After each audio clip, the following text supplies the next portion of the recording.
when they just don't like to read.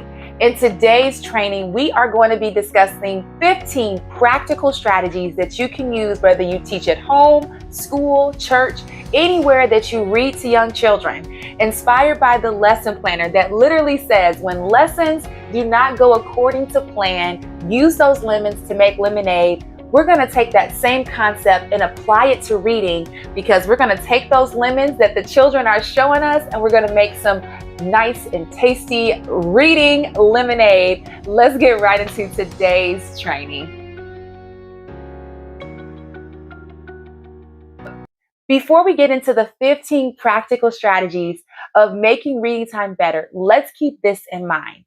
The end goal is not only for children to learn to read, but for them to enjoy it and to become lifelong readers. I recently was at a swimming pool with my kids. They were having a swimming class, and I saw this woman. She had dropped her child off and she pulled out a book and started reading. And I said, that is the goal. The goal is that when they are out of their early childhood years, that they can pull out a book as an adult and enjoy reading. So let's keep that in mind as we think about these 15 strategies. Before we start reading, we must remember that children learn through play. So having reading warm-ups is very important. So the first activity that you can do as a reading warm-up is you can do this as a class where you hide a word under cups and have children come up and see where is the word. And then when they have found the word that was under the cup, then you can read it together as a class or as a family, or if you are confident, help that child sound out that word or read that word, but it's where's the hidden word. Tip number 2 is word hopscotch. You're going to use a traditional hopscotch board outside, and instead of putting numbers on those squares, you're going to put words or letter sounds on those squares. So children can, as they're hopping, they're reading the word or they are saying the letter sounds or letter blends.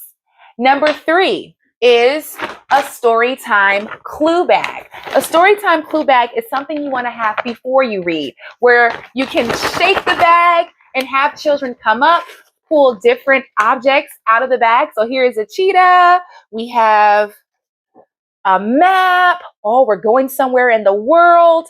And so these are all things that you can do before you read. And so that would be, and then maybe lastly, you have the actual book. So children know, oh, we're getting ready to read a story. And it's just a simple way to engage them. Another idea is reading beach ball. So this is what you could do is pass this to the children in your class or pass this to your children in your home. And before that, though, you're going to put different words on the beach ball. And whatever their hand lands on whatever side, they're going to try to read. So pat, or bat.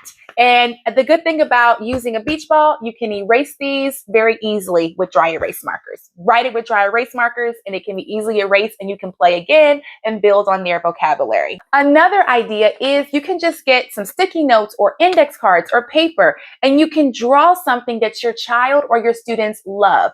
So for example, or you can type it up on your computer. So for example, last year, my children really loved cheetahs. So we created a cheetah word chase game. And we used cheetah paw prints for children to, as I called out the word that's on the cheetah paw print, they had to run around and try to find that word. So it's a word chase game.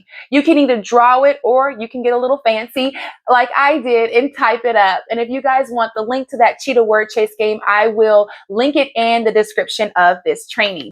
The next one is make a story. Now this can go in 2 ways. You can either, before you actually make a story, you can have children call out what makes a story a story. So different story elements, a plot, a setting, a character, and you can have them pass it around and you're passing a bowl and you're stirring. Or another strategy is you start off as a story.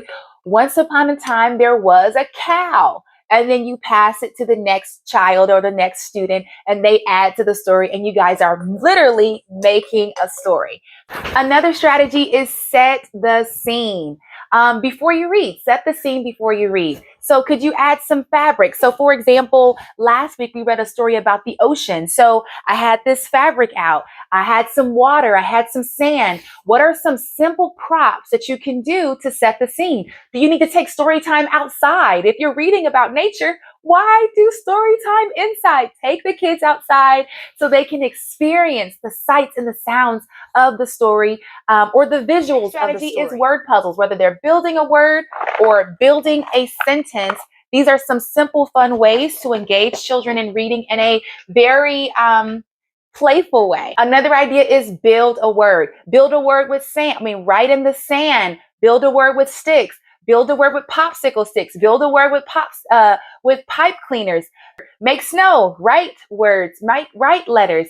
Those are all some simple ways to build words, build letters to make it engaging.